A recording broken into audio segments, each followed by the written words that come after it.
ओ welcome friends, M Singh foundation YouTube channel पे आप लोगों का स्वागत है। बीएसएससी सीजीएल 3 अर्थात मुख्य रूप से जो सचिवालय सहायक परीक्षा है और उसके साथ अन्य सीटें हैं, उसके लिए हम लोगों ने स्पेशल प्रैक्टिस सेट का एक सीरीज शुरू किया था। इसके पीटी एग्जामिनेशन को ध्यान में रखकर उसके तहत 2 प्रैक्टिस सेट अब तक आ चुके हैं। आज आपके सामने लेकर तीसरे प्रैक्टिस सेट हम उपस्थित हैं।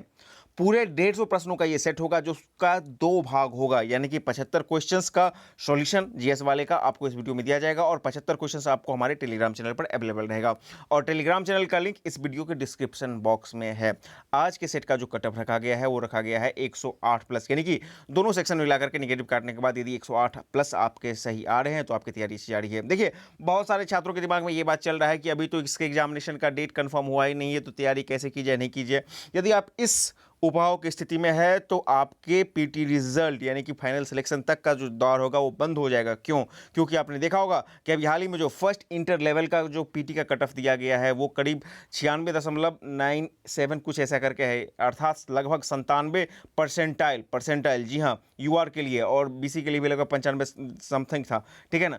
तो इतना कट ऑफ था और उसमें सीट भी 13,000 था, तो लिहाजा यहाँ पर मात्र आपको 12-13,000 ही पीटी में रिजल्ट होने वाला है। तो परसेंटाइल जो है पीटी का कट ऑफ का वो चला जाएगा अनुमानतः 98 99 तक भी चला जाएगा। तो इस लिहाज से तैयारी आपकी जारी होनी चाहिए। जी हाँ, इसमें आपको कोताही नहीं बरतना चाहिए। अगले 1 से 2 महीने के अंतर्गत इसके पीटी एग्जामिनेशन होने की संभावना है। तो आइए, आज के सेट का प्रथम प्रश्न क्या है उसको जरा देख लेते हैं। और ये जो सेट आपके लिए लाया जा रहा है लक्ष्य सिविल सेवा संस्थान लहरियासराय दरभंगा के द्वारा। यदि आप दरभंगा के मूल निवासी हैं, वहाँ के आसपास हैं, तो इसको ज्वाइन कर सकते हैं। आपके लिए एक बेहतरीन अवसर रहेगा तैयारी करने के लिए। सबसे प्रथम प्रश्न क्या है कि निम्नलिखित संगठनों में से किसने शुद्धि आंदोलन का समर्थन दिया था? आर्य समाज, ब्रह्म समाज, देव समाज या फिर प्रार्थना समाज?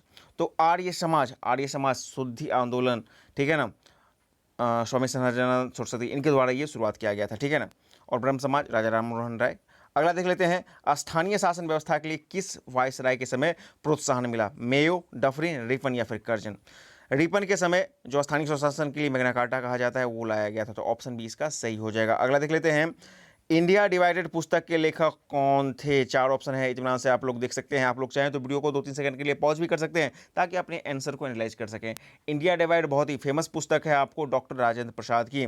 अगला देख लेते हैं, पुस्तक और उसके लेखक आधुनिक से लेकर के प्राचीन और करंट के। इससे 3 क्वेश्चंस आपको पीटी में निश्चित रूप से रहेंगे। देखिए, पीटी टफ है इन कंपेरिजन टू मेंस। इस बात को आप हमेशा ध्यान में रखकर चलिएगा। जी हाँ, और इसमें आप कोताही बरतिएगा तो आपका रिजल्ट होने का संभावना खत्म हो जाएगा, सचिवालय सहायक बनने का सपना खत्म हो जाएगा। देखिए, मिलान करना है हमको बंकिम चंद्र चटर्जी, मतलब जो कुछ लेखक हैं और उसकी पुस्तकें हैं। तो बंकिम चंद्र चटर्जी क्या हो जाएगा? आनंद मठ हो जाएगा। ठीक है। अगला देख लेते हैं, रविन्द्रनाथ टैगोर क्या हो जाएगा? गोड़ा हो जाएगा। ठीक है। और देखिए, सरोजनी नाय द ब्रोकन विंग। तो इस आधार पे तो हमको 1 2 3 4 सब लग रहा है। तो 4 का जो सही उत्तर हो जाएगा आपका ऑप्शन है ए हो जाएगा। ए बी मतलब 1 2 3 4 सब कुछ हो जाएगा। और माइकल मधुसूदन दास का हो जाएगा कैप्टिव लेडी। ठीक है। तो ये सब के सब सही हो जाएंगे। अगला देख लेते हैं, निम्नलिखित में से किस एक ने सुभाष चंद्र बोस को देश नायक कहा था? देश नायक, ठीक है ना। आपके सामने 4 ऑप्शन है, इत्मीनान से आप लोग देख लीजिए। सुभाष चंद्र बोस को देश नायक कहा गया था रविंद्रनाथ टैगोर के द्वारा। अगला देख लेते हैं, निम्नलिखित में से किस एक संगठन ने 1916 ईस्वी में लखनऊ में आयोजित भारतीय राष्ट्रीय कांग्रेस के वार्षिक अधिवेशन की अध्यक्षता की थी? 1916 का लखनऊ का कांग्रेस अधिवेशन, इसकी अध्यक्षता किसने की थी? आपके सामने 4 ऑप्शन इत्मीनान से देख लीजिए। AC मजमुदार, ठीक है ना, AC मजमुदार के द्वारा यहाँ पर किया गया था। तो 6 का जो सही उत्तर हो जाएगा आपका ऑप्शन डी हो जाएगा। अगला देख लेते हैं, किसके प्रशासन काल में स्थानीय बंदोबस्त प्रारंभ किया गया था? अस्थायी बंदोबस्त बहुत ही फेमस है, 1793 के ईस्वी में लॉर्ड कॉर्नवालिस। ऑप्शन बी इसका सही उत्तर हो जाएगा। अगला देख लेते हैं, 16 महाजनपदों की सूची उपलब्ध है, महाभारत, छंदोग, आगंतुकर या फिर संयुक्त निकाय? तो ये प्राचीन भारत से संबंधित है। आगुंतर निकाय में आपको ये 16 महाजनपदों की जानकारी मिलती है। सुमिलित करना है आपको महानिष्कर्मण, यानी कि बुद्ध के जीवन से जुड़े हुए घटनाओं को करना है। तो महानिष्कर्मण, संबोधि, धर्मचक्र परिवर्तन और महापरिनिर्वाण। ठीक है ना। आइए देख लेते हैं, धर्मचक्र परिवर्तन हो जाएगा, प्रथम उपदेश हो जाएगा, संबोधि हो जाएगा, ज्ञान की प्राप्ति हो जाएगा, महानिष्क्रमण हो जाएगा, गृहत्याग की घटना, और महापरिनिर्वाण मृत्यु की घटना। तो यहाँ पर भी हमको सारा का सारा मिल रहा है। तो 9 का जी सही उत्तर हो जाएगा, ऑप्शन ए हो जाएगा। 1 2 3 4 5 1 2 3 4, ठीक है ना। कृष्णदेव राय के दरबार में अष्टदिग्गज कौन थे? अष्टदिग्गज जैसे ही होगा तो कृष्णदेव राय होगा, और अष्टप्रधान जब होगा तो हो जाएगा आपको मराठा शिवाजी, ठीक है ना। तो ये कौन थे? 8 मंत्री थे, 8 तेलुगु कवि थे, 8 महान सेनापति थे, या 8 परामर्शदाता थे। तो अष्टदिग्गज कौन थे? ठीक है, तो इसका सही उत्तर हो जाएगा 8 तेलुगु कवि थे। और वहीं अष्टप्रधान जो मतलब कि आपको मराठा साम्राज्य से होगा तो वो थे मंत्री थे, ठीक है ना। और ये अष्टदिग्गज हो जाएगा, 8 तेलुगु कवि हो जाएगा। अष्टदिग्गज कृष्णदेव राय, अष्टप्रधान जो हो जाएगा आपको शिवाजी। अगला देख लेते हैं। सुमिलित हम लोग को करना है आदिल शाही, कुतुब शाही, निजाम शाही और इमाद शाही, सबको सबके साथ मिलान करना है कि कौन किसके मतलब जगह से संबंधित है। तो जो इसका जो सही उत्तर हो जाएगा आदिल शाही, आदिल शाही हो जाएगा आपको बरार, कुली कुतुब शाही हो जाएगा आपको गोलकुंडा, और निज़ाम शाही हो जाएगा अहमदनगर, और इमाद शाही हो जाएगा आपको बाजीपुर। तो 11 का जो सही उत्तर हो जाएगा आपका ऑप्शन डी हो जाएगा। अगले प्रश्न की तरफ आते हैं। शेर शाह का मकबरा कहाँ है? ऑब्वियसली बहुत फेमस है, सासाराम में, बिहार में है। अगले प्रश्न की तरफ हम लोग चलें। आप लोग अपने स्कोर कमेंट बॉक्स में जरूर बनाइए, ठीक है ना, बताइए, ताकि ये आपको पता चल पाए। जब आप बनाइएगा, स्कोर बताइएगा, तो एक कंपिटिटिवनेस आपके अंदर आएगा, ठीक है ना, तो तैयारी का रफ्तार पकड़ेगा। भारतीय संविधान का अनुच्छेद 19 द्वारा कितने तरह की स्वतंत्रता भारतीय नागरिकों को प्रदान की गई है? मूल संविधान में 7 तरह के था, लेकिन एक को हटा दिया गया था, संपत्ति के अधिकार को हटा करके बना दिया गया था उसको कानूनी अधिकार। तो अब जो बच गए हैं वो 6 बच गए हैं। तो तेरह का जो सही उत्तर हो जाएगा ऑप्शन बी हो जाएगा। अगला देख लेते हैं। भारतीय संविधान की 7वीं अनुसूची के अनुसार बिजली आती है संघ सूची, राज्य सूची, समवर्ती सूची या फिर अवशिष्ट सूची? बिजली, बिजली कहाँ पर हो जाएगा? तो समवर्ती सूची में, ठीक है ना। बिजली जो हो जाएगा समवर्ती सूची का प्रावधान हो जाएगा। अगला देख लेते हैं। निम्नलिखित पूर्व प्रधानमंत्रियों में से किसका नाम भारतीय करेंसी नोटों पर देखा जा सकता है? अटल बिहारी वाजपेयी, इंदिरा गांधी, नरसिंह राव या फिर डॉक्टर मनमोहन सिंह? ऑब्वियसली बहुत इजी क्वेश्चन है और फेमस क्वेश्चन है। डॉक्टर मनमोहन सिंह जो थे वो वित्त सचिव भी रहे थे, तो इसलिए इनका नाम वहाँ पर है। अगला देख लेते हैं। और आरबीआई के गवर्नर भी रह चुके हैं। अगले प्रश्न की तरफ हम लोग चलते हैं। लोकसभा का सचिवालय निम्नलिखित किस में से किसकी सीधी देखरेख में कार्य करता है? अध्यक्ष, संसदीय लोक मामलों के मंत्री, भारत के राष्ट्रपति, इनमें से कोई नहीं। तो लोकसभा सचिवालय जो है सीधे तौर पर काम करता है आपको संसदीय मामलों के मंत्री के अधीन काम करता है। यहाँ पे अध्यक्ष मार के कंफ्यूज मत कीजिएगा। लोकसभा का सचिवालय संसदीय मामलों के जो मंत्री होते हैं उसी का अधीन कार्य करता है। संपूर्ण भारत के प्रशासन के दृष्टिकोण से 5 भागों में विभाजित किया गया है। इसके बैठक की अध्यक्षता की जाती है प्रधानमंत्री, गृह मंत्री, गृह सचिव या रक्षा मंत्री। और ये क्या बोल रहा है? संपूर्ण भारत का, ठीक है ना। क्षेत्रीय परिषद बेसिकली यहाँ पर बात की जा रही है, तो क्षेत्रीय परिषद के क्या हो जाएगा? इसका सही उत्तर गृह मंत्री हो जाएगा, ठीक है ना। अगला देख लेते हैं। भारतीय लोक सेवा को सुरक्षा प्रदान करता है, भारतीय लोक सेवा को सुरक्षा कौन प्रदान करता है? अनुच्छेद 311, 310, 22 या फिर 315? ठीक है, तो इस प्रश्न का जो सही उत्तर हो जाएगा आपका हो जाएगा अनुच्छेद 311, ठीक है। भारतीय संघ के राज्यों के नाम और सीमा के क्षेत्र में परिवर्तन का अधिकार निम्नलिखित में से किसको है? तो ये सीधे सीधे अधिकार है आपको संसद को, ठीक है ना। तो 14 को जो सही 19 का जो सही उत्तर हो जाएगा आपका ऑप्शन बी हो जाएगा। अगला देख लेते हैं। विश्व बैंक का दूसरा नाम क्या है? IMF, IBRD, WTO, bank of international settlement? तो IBRD, 20 का जो सही उत्तर हो जाएगा आपका ऑप्शन सी हो जाएगा, ठीक है। अगला देखें। प्रश्न संख्या 21। भारत में 1 रुपया का नोट कौन जारी करता है? रिजर्व बैंक या फिर वित्त मंत्रालय? ऑब्वियसली इसका सही उत्तर हो जाएगा आपको वित्त मंत्रालय। अगला देख लेते हैं। अर्थशास्त्र का जनक किसे कहा जाता है? माल्थस, एडम स्मिथ, केन्स या फिर सेनॉन्स? तो अर्थशास्त्र का फादर बोला जाता है एडम स्मिथ को। अगला देख लेते हैं। नाबार्ड का नाम क्या है? 4 ऑप्शन है, इत्मीनान से आप लोग देख लीजिए। तो कृषि की सहायता के लिए विशिष्ट बैंक हो जाएगा नाबार्ड, ठीक है ना। तो 23 का जो सही उत्तर हो जाएगा आपका ऑप्शन सी हो जाएगा, ठीक है। अगले प्रश्न की तरफ हम लोग चलते हैं। 24 बोल रहा है कि देश के प्रथम पंचवर्षीय योजना 1951 से 56 में किस पर प्रमुखता से महत्व दिया गया था? द्वितीय विश्व युद्ध में विभाजन के कारण उत्पन्न असंतुलन को दूर करते हुए संतुलित आर्थिक विकास को प्रोत्साहित करना, राजकीय क्षेत्र में औद्योगिकरण का विकास, विशेषकर मूल एवं भारी उद्योग, ग्रामीण क्षेत्र में निवास करने वाले बेरोजगार लोगों के लिए रोजगार के अवसर सृजित करना, या आर्थिक विकास को दर करना। मतलब उसका जो ध्येय क्या था 24 का? तो 24 का जो सही उत्तर हो जाएगा ऑप्शन ए हो जाएगा। द्वितीय विश्व युद्ध में विभाजन के कारण उत्पन्न असंतुलन को दूर करते हुए संतुलित आर्थिक विकास को प्रोत्साहन कर देना, और प्राथमिक क्षेत्र में इसमें जोड़ दिया गया था। 1984 में किस भाषा को राज्य की दूसरी राजभाषा का दर्जा प्रदान किया गया था? ठीक है, आइए ऑप्शन देख लेते हैं। 1984 की बात की जाए तो मगधी, उर्दू, मैथिली या फिर भोजपुरी? तो 25 का जो सही उत्तर हो जाएगा आपका ऑप्शन बी हो जाएगा, उर्दू को, ठीक है ना, उर्दू को होगा जाएगा। अगला देखते हैं। रेडार का आविष्कारक कौन थे? आपके सामने 4 ऑप्शन है रेडार, ठीक है ना। इस प्रश्न का सही उत्तर हो जाएगा आपका ऑप्शन डी, A.H. टेलर एवं लियो शी यंग, ठीक है ना। पुनपुन नदी बिहार में किस स्थान पर गंगा से मिलती है? ये प्रश्न आपको बीपीएससी पीटी में पूछा जा चुका है, ठीक है ना। पुनपुन नदी बिहार के किस स्थान पर गंगा में मिलती है? प्राणभंग, उर्वशी, बटोहिया या फिर होंकार? तो 27 का जो सही उत्तर हो जाएगा आपका ऑप्शन डी हो जाएगा। आपको पता है मोकामा के आसपास मिलती है, तो वही एक जगह है बटोहिया, ठीक है ना। बिहार का शोक किसे कहा जाता है? कोसी नदी बार बार यहाँ पे बाढ़ लाती है। मक्का उत्पादन में बिहार का कौन सा जिला शीर्ष पर है? पूर्णिया, कटिहार, खगड़िया या फिर अररिया? ये करंट डाटा से इसको मैच करके लिया गया है आर्थिक सर्वेक्षण से। तो इस प्रश्न का जो सही उत्तर हो जाएगा 29 का, वो हो जाएगा आपका ऑप्शन बी हो जाएगा, कटिहार, ठीक है ना। निम्नलिखित में से किसने कम से कम 2 बार नोबेल पुरस्कार जीता है? आपके सामने 4 ऑप्शन है, मैडम क्यूरी, जॉर्ज शेपाक, विंस्टन चर्चिल या ओकियोवियो पॉज। तो मैडम क्यूरी को 2 बार मिला है, आपको पता है। तो 30 का जो सही उत्तर हो जाएगा आपका ऑप्शन बी हो जाएगा। 31, भारत का पहला निजी बंदर का पीप पावा झरना किस राज्य में स्थित है? यूपी, झारखंड, तमिलनाडु या फिर कर्नाटक? तो इस प्रश्न का सही उत्तर हो जाएगा आपका कर्नाटक में। क्या कौन है? पीपापाव झरना, ठीक है ना, पहला निजी बंदरगाह है। भारत का सबसे ऊंचा झरना कुंजिकुल झरना किस राज्य में स्थित है? गुजरात, आंध्र प्रदेश, महाराष्ट्र या फिर पश्चिम बंगाल? कुंजिकुल झरना, ठीक है ना। तो इसका जो सही उत्तर हो जाएगा आपका गुजरात हो जाएगा। 32 का जो सही उत्तर होगा ऑप्शन सी, ठीक है ना, गुजरात में जो कुंजिकुल झरना। भूटान के साथ भारत किस राज्य की सीमा सबसे ज्यादा लंबी है? 4 ऑप्शन है, इत्मीनान से देख लीजिए। तो भूटान का जो सीमा सबसे ज़्यादा भारतीय राज्य से लगता है वो है आपको असम के साथ। ऑप्शन ए इसका सही हो जाएगा।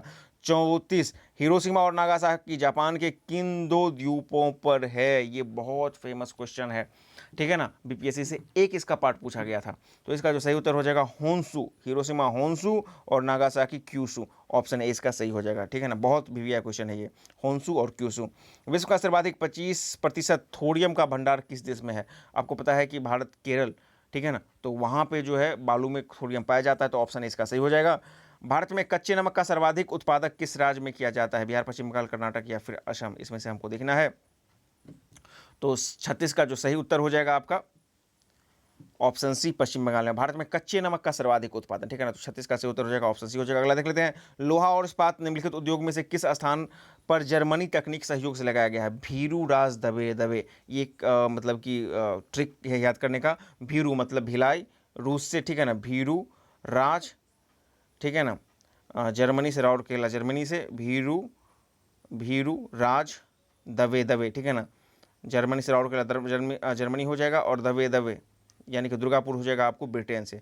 तो यहाँ पर देख लीजिए ऑप्शन सी इसका सही हो जाएगा, राउरकेला। 37 का जो सही उत्तर हो जाएगा आपका ऑप्शन सी हो जाएगा। अगले प्रश्न की तरफ हम लोग चलते हैं। Business as at speed of thought के लेखक कौन है? 4 ऑप्शन है, देख लीजिए। बुक और उसके राइटर, आपको कुछ बुक पूछेंगे मतलब प्राचीन से और कुछ करंट से पूछेंगे। तो 38 का जो सही उत्तर हो जाएगा आपको business at speed of thought. इस प्रश्न का सही उत्तर हो जाएगा बिल गेट्स। किस शासक के शासनकाल में मगध में 12 वर्षों तक भीषण अकाल पड़ा था? ऑप्शंस की तरफ हम लोग आ जाते हैं। ऑप्शंस हमारे पास क्या हैं? अशोक, उदयन, चंद्रगुप्त मौर्य या इनमें से कोई नहीं। तो चंद्रगुप्त मौर्य के समय में भीषण अकाल पड़ा था। अगला देख लेते हैं। पाटलिपुत्र में चंद्रगुप्त का महल मुख्यतः बना था ईंट का, पत्थर का, लकड़ी का या फिर मिट्टी का? मुख्य रूप से वो लकड़ी का बना था। तो ऑप्शन सी इसका सही हो जाएगा 40 का, ठीक है। अगले प्रश्न की तरफ हम लोग चले। 41, अवमूल्यन का प्रमुख लक्ष्य क्या होता है? आयात को बढ़ावा देना, निर्यात को बढ़ावा देना, आयात एवं निर्यात दोनों को बढ़ावा देना, आयात एवं निर्यात दोनों को हतोत्साहित करना। तो निर्यात को बढ़ावा देना। 41 का सही उत्तर क्या हो जाएगा? ऑप्शन बी हो जाएगा। और 3 बार भारत में अब तक अवमूल्यन किया जा चुका है। संसद के सत्रों के बीच अधिकतम अंतराल कितना हो सकता है? अधिकतम अंतराल हो सकता है आपको 6 महीना का। तो ऑप्शन सी इसका सही हो जाएगा। अगला देख लेते हैं। भारतीयों के लिए महान सिल्क मार्ग किसने आरंभ कराया था? कनिष्क, अशोक, हर्ष या फिर फाहियान? ऑब्वियसली कनिष्क, ठीक है ना। ऑप्शन इसका सही उत्तर हो जाएगा। निम्न में से कौन सा राज्य भारत का बाघ अभ्यारण्य कहा जाता है? हिमाचल प्रदेश, गुजरात, बाघ राज्य कहा जाता है, टाइगर स्टेट। हिमाचल प्रदेश, गुजरात, मध्य प्रदेश या फिर असम? तो 44 का जो सही उत्तर हो जाएगा आपका ऑप्शन सही हो जाएगा, मध्य प्रदेश। अगला देख लेते हैं। सुमिलित करना है हमको। सिल्क साड़ियाँ कहाँ पर बनती है? चिकन, टेराकोटा या फिर पीतल, ठीक है ना। तो आइए इसको हम लोग मिलाते हैं। 45 का जो सही उत्तर हो जाएगा आपका हो जाएगा कि सिल्क साड़ियाँ लखनऊ हो जाएगी। बी चिकन कहाँ पर हो जाएगा? तो वाराणसी में हो जाएगा चिकन, ठीक है ना। टेराकोटा कहाँ पर हो जाएगा? तो मुरादाबाद। और पीतल कहाँ पर होगा? तो आपको हो जाएगा गोरखपुर। तो 45 का जो सही उत्तर होगा आपका ऑप्शन सी हो जाएगा, ठीक है, ये इसका मिलान सही है 45 का। अगला देख लेते हैं हम लोग, खेलो इंडिया यूथ गेम्स 2021 का आयोजन किसके द्वारा किया गया, ठीक है ना, ओडिशा, हरियाणा, महाराष्ट्र या छत्तीसगढ़, 2021 की ही बात की जा रही है, तो इसको किया गया था आपको हरियाणा के द्वारा किया गया था। अगला देख लेते हैं, भारत की पहली ड्रोन फॉरेंसिक लैब स्थापित की गई है, यूपी, पंजाब, तेलंगाना या फिर केरल। बहुत ही फेमस क्वेश्चन है, करंट का क्वेश्चन है, इसका सही उत्तर हो जाएगा आपको ऑप्शन सी केरल। क्या हो जाएगा कि फॉरेंसिक लैब, ठीक है ना, ड्रोन फॉरेंसिक लैब, तो केरल। 47 का सही उत्तर हो जाएगा ऑप्शन सी। हाल ही में खबरों में रहा DABUS क्या है, 4 ऑप्शन है, इत्मीनान से आप लोग देखिए। तो इसका हो जाएगा आर्टिफिशियल इंटेलिजेंस सिस्टम है, DABUS, ठीक है ना। हाल ही में चर्चा में रहा शब्द चंगमा भजज, चंगमा भजच या चंगमा होधा किससे संबंधित है, टुंड्रा प्रदेश में खेतों की नई वानर प्रजाति से, बांग्ला भाषा की बोली से, आदिवासी जनजाति या बांस की विशेष प्रजाति। तो इसका जो सही उत्तर हो जाएगा आपको बांग्ला भाषा की बोली से, 49 का जो सही उत्तर हो जाएगा ऑप्शन बी हो जाएगा। हाल ही में चर्चा में रहा चंगमा होधा या चंगमा भजज बांग्ला भाषा की एक बोली है, 49 का जो सही उत्तर हो जाएगा ऑप्शन बी हो जाएगा। अगला चलते हैं 50 में। अब यहाँ से साइंस के क्वेश्चन शुरू हो रहे हैं। पृथ्वी कई परतों में बटी हुई है, इनमें से कौन सी परत भू स्पंदन के लिए उत्तरदायी है, भूपर्टी, बाह्यकोर, पावर या फिर आंतरिक कोर। भू स्पंदन के लिए कौन सा उत्तरदायी है, तो इसका जो सही उत्तर हो जाएगा आपका हो जाएगा भूपर्टी, ठीक है ना। पारसेक डैश की एक इकाई है, त्वरण, समय, लंबाई या चाल। ऑब्वियसली पारसेक किसका हो जाएगा, तो पारसेक हो जाएगा आपका लंबाई का, दूरी का, जिसको हम लोग बोल सकते हैं, दूरी नहीं है तो यहाँ पर लंबाई लिखा गया है। किसी पदार्थ की मात्रा को मापने के लिए निम्नलिखित में से कौन सी SI यूनिट का प्रयोग किया जाता है, किसी पदार्थ की मात्रा, ठीक है ना। तो पदार्थ ऑब्वियसली मोल इसका सही उत्तर हो जाएगा, तो 52 का जो सही उत्तर होगा आपका ऑप्शन सी हो जाएगा। अगला देख लेते हैं, किस तत्व के परमाणु हाइड्रोजन के साथ मिलकर जल बनाते हैं, किस तत्व के परमाणु, तो हाइड्रोजन के साथ मिलकर H और H2 और O, ऑब्वियसली क्या हो जाएगा, ऑक्सीजन हो जाएगा, ऑप्शन 20 का सही हो जाएगा। वेबर प्रति सेकेंड डैश के बराबर होता है, वेबर प्रति सेकेंड, एम्पियर, वोल्ट, कूलाम या फिर ओम। तो वेबर प्रति सेकेंड जो बराबर हो जाएगा वो हो जाएगा वोल्ट के। सूर्य की किरणें किस प्रक्रिया द्वारा पृथ्वी पर पहुंचती है, विकिरण, चालन, संवहन या विसरण। सूर्य की किरणों की बात की जा रही है, ठीक है ना। तो सूर्य की किरणें जो हैं वो विकिरण विधि से यहाँ पर पहुँचती हैं। एक्सरे की खोज किसने की थी, बेकरल, मैडम क्यूरी, रोजनंट या फिर वॉनलू। रोजनंट, 56 का सही उत्तर हो जाएगा, ऑप्शन बी हो जाएगा।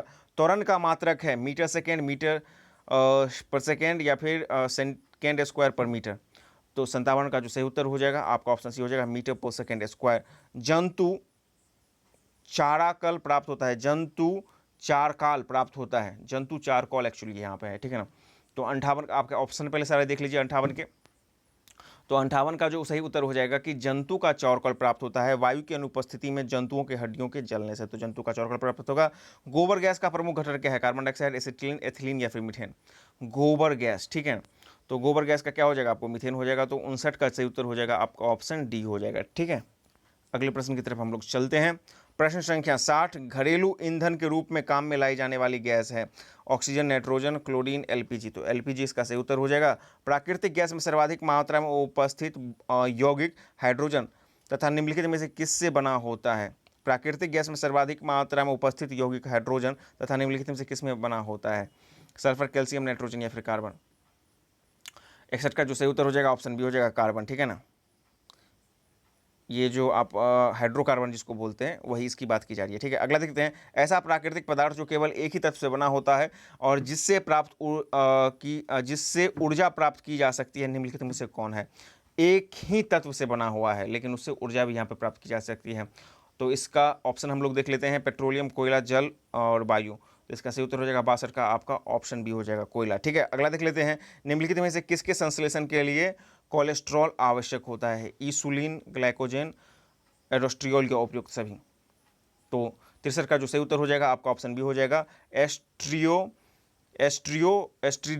निम्नलिखित में से किसके संश्लेषण के लिए कोलेस्ट्रॉल आवश्यक होगा, तो एस्ट्रिडियोल, ठीक है ना। अगला देख लेते हैं 64, निम्नलिखित में से कौन सा दुग्ध प्रोटीन है, लैक्टोजोन, मायोसिन।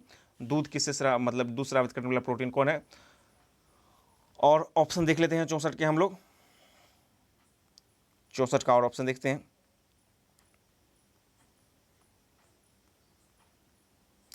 कैसीन या फिर रेनिन। दुग्ध, ठीक है ना, दुग्ध, तो इसका सही उत्तर हो जाएगा कैसीन हो जाएगा, ठीक है ना, दुग्ध। किस विटामिन को हार्मोन भी कहते हैं? ए, डी, बी और ई। कौन सा विटामिन जो है हार्मोन के रूप में भी जाना जाता है? तो ये जाना जाता है आपको विटामिन डी, ठीक है ना। 65 का जो सही उत्तर हो जाएगा आपका ऑप्शन डी हो जाएगा। इसको सॉरी सी हो जाएगा, सी होगा और इसमें उत्तर जो होगा ऑप्शन डी मतलब विटामिन डी होगा, ठीक है ना। 65 का सही उत्तर हो जाएगा आपका ऑप्शन सी, विटामिन डी को हम हार्मोन के रूप में भी जानते हैं। रेनिन का श्रवण कहाँ से होता है या कौन सा अंग करता है? यकृत, अमाशय, वृक्क या उपरोक्त में से कोई नहीं। रेनिन का जो होगा उत्सर्जन होता है आपको अमाशय से, ऑप्शन 20 का सही हो जाएगा। 66 का अगला देखते हैं कि पुनर्उद्भवन मिलता है कॉकरोच में, खरगोश में, मक्खी में या फिर फ्लेनेरिया में। इसका सही उत्तर हो जाएगा आपको प्लेनेरिया में, पुनर्उद्भवन, ठीक है ना। कौन सी हार्मोनल बीमारी है? जुकाम, ट्यूबरक्लोसिस, घेंगा या फिर लेप्रेसी। इसका सही उत्तर हो जाएगा आपको घेंगा, ठीक है ना। हार्मोनल बीमारी है, थायराइड हार्मोन, थायराइड ग्रंथि, ठीक है ना। डार्विनिज्म क्या है? उपार्जित लक्षणों का वंशगति, जनन, भव्य की अवयव की निरंतरता, प्राकृतिक चयन या फिर उत्परिवर्तन। तो इस प्रश्न का जो सही उत्तर हो जाएगा वो हो जाएगा आपको ऑप्शन सी, प्राकृतिक चयन, डार्विनवाद, नेचुरल सिलेक्शन, ठीक है ना। अगला देख लेते हैं, जब दो जीव साथ रहें तथा एक को लाभ हो तथा दूसरे को कोई लाभ ना हो तो क्या कहलाता है? ये सवाल आपको बिहार से 2213 पीटी मेंस में भी पूछा जा चुका है, ठीक है ना। पैरासिटिज्म, प्रिडक्शन, कॉम्युनलिज्म या फिर सिम्बोजिया। तो 70 का जो सही उत्तर हो जाएगा आपका ऑप्शन डी हो जाएगा कॉम्युनलिज्म, ठीक है ना। एक को लाभ हो तथा दूसरा को कोई लाभ ना हो, इसको बोलते हैं कॉम्युनलिज्म, ठीक है ना। अगला देखते हैं, भूमि अपरदन की रोकथाम संभव है पुनः वन रोपण द्वारा, वनों के विनाश से, फसलों के पर्यावरण से या चारागाह प्रबंधन से। तो जब तक हम जितना वन लगाएंगे भूमि का अपरदन रुकेगा। डार्विन का सिद्धांत था योग्यता की उत्तरजीविता, प्राकृतिक चयनवाद, म्यूटेशनवाद या फिर प्रवर्तन रहित अवरोहण, डार्विनवाद, ठीक है ना। तो इस प्रश्न का जो सही उत्तर हो जाएगा वो हो जाएगा आपको प्राकृतिक चयनवाद, नेचुरल सिलेक्शन। सूर्य के परावैंगनिक प्रकाश से परावैंगनिक विकिरण की प्रक्रिया से क्या उत्पन्न होता है? Carbon dioxide, ozone. सूर्य के प्रकाश से परावैंगनिक विकिरण की क्रिया से क्या उत्पन्न होता है? Carbon monoxide, ozone, sulphur dioxide या फिर फ्लोराइड। तो इसका जो सही उत्तर हो जाएगा 73 का वो हो जाएगा आपका ऑप्शन बी, ओजोन। वन पारिस्थितिकी तंत्र में हरे पौधे होते हैं, मूल उत्पादक, मूल उपभोक्ता या फिर उत्पादक। तो ये मूल उत्पादक हो जाते हैं। 74 का जो सही उत्तर हो जाएगा आपका ऑप्शन मूल उत्पादक नहीं, सीधे आप उत्पादक कीजिए, ठीक है ना। वन पारिस्थितिकी तंत्र में हरे पौधे क्या होते हैं? उत्पादक होते हैं, ठीक है ना। ये मतलब प्रोडक्टिव होते हैं।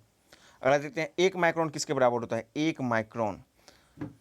4 ऑप्शन है, इतना से देख लीजिए। इसका जो सही उत्तर हो जाएगा 1 माइक्रोन 1 के पावर 10⁻³ यानी कि 1 के पावर 10⁻³ कितना हो जाएगा? 1 1 2 3, ठीक है ना। तो ऑप्शन ए इसका सही हो जाएगा mm। तो इस प्रकार आज आपने 75 क्वेश्चंस का एक शानदार सेट देखा। यदि आपको किसी प्रश्न के उत्तर पे डाउट है तो कमेंट बॉक्स में लिखें। साथ ही साथ पूरा फुल सेट हमारे टेलीग्राम चैनल पर अवेलेबल है, वहाँ से जाएँ, इसको बनाएं और अपना पूरा स्कोर वीडियो के इस कमेंट बॉक्स में लिखें। चैनल पर नए हैं तो चैनल को सब्सक्राइब करें, अधिक से अधिक वीडियो को लाइक शेयर करें ताकि आपके लिए इस तरह के और बेहतरीन वीडियो हम लगातार लेकर आ सकें। Thank you very much.